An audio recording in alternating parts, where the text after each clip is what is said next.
ঢাকায় গেছিলাম, গতকালকে এসেছি। সেখানে তাকে আমি দেখে এসেছি। উনি আপনাদের দোয়ায় আস্তে আস্তে সুস্থ হচ্ছে। উনি এখন লাইফ সাপোর্টে নাই, আইসিইউ এরও না, উনি এখন সিসিইউ ওয়ার্ডে আছে। করোনারি কেয়ার ইউনিট আছে। তার লাং দিয়ে যে রক্তক্ষরণ হচ্ছিল সেইটি বন্ধ হয়েছে। ওনার এন্ডোস্কোপি করা হয়েছে এবং একটা ছোট অপারেশনও করা হয়েছে। এখন বাংলাদেশের মানুষের নাই, গোটা বিশ্বের মানুষও খালেদা জিয়ার সুস্থতার দিকে তাকিয়ে আছে। খালেদা জিয়াকে সুস্থ করার জন্য কাতার এয়ারলাইন্স থেকে যে উড়োজাহাজটা আসার কথা ছিল।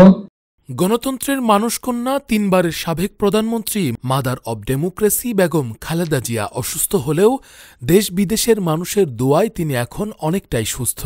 বিএনপির চেয়ারপারসন ও সাবেক প্রধানমন্ত্রী বেগম খালেদা জিয়ার আশু রোগমুক্তি ও সুস্থতা কামনায় রবিবার বিকেলে পবার চিটের মোড়ে জাতীয়তাবাদী মৎস্যজীবী দল, পবা উপজেলা ও নওহাটা পৌরসভার যৌথ উদ্যোগে প্রধান অতিথির বক্তব্যে বিএনপি জাতীয় নির্বাহী কমিটির ত্রাণ ও পুনর্বাসন বিষয়ক সহ সম্পাদক, রাজশাহী মহানগর বিএনপির সাবেক সাধারণ সম্পাদক এবং পবা মোহনপুর আসনে বিএনপি মনোনীত প্রার্থী অ্যাডভোকেট শফিকুল হক মিলন এসব কথা বলেন। তিনি আরও বলেন, দেশের অন্তর্বর্তীকালীন সরকারের প্রধান উপদেষ্টা ড ইউনূস বেগম খালেদা জিয়াকে রাষ্ট্রীয়ভাবে অতি গুরুত্বপূর্ণ ব্যক্তি হিসেবে ঘোষণা দিয়েছেন।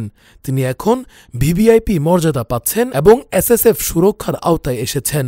যারা অতীতে বেগম জিয়াকে নিয়ে কটূক্তি ও নির্যাতন করেছিল, সৃষ্টিকর্তার ইচ্ছায় আজ তারা নীরব এবং বেগম জিয়া নতুন মর্যাদায় অভিষিক্ত হয়েছেন বলেও তিনি উল্লেখ করেন। যে মহিলা এত কিছুর পরেও জীবন মৃত্যুর সান্নিধ্যে থেকেও এ দেশের মানুষের জন্য ভাবেন, তারই দল হচ্ছে জাতীয়তাবাদী দল। সে দলের নেত্রী উনি। সেই নেত্রীর নেতা কর্মীরা কেউ তার এই অসুস্থ অবস্থায় ঘরে বসে থাকতে পারে? সারা দেশের মানুষ, সারা পৃথিবী, আপনাদের মাধ্যমে আমরা আল্লাহর কাছে ফরিয়াদ করি। অবিসংবাদিত নেত্রী, জাতীয়তাবাদী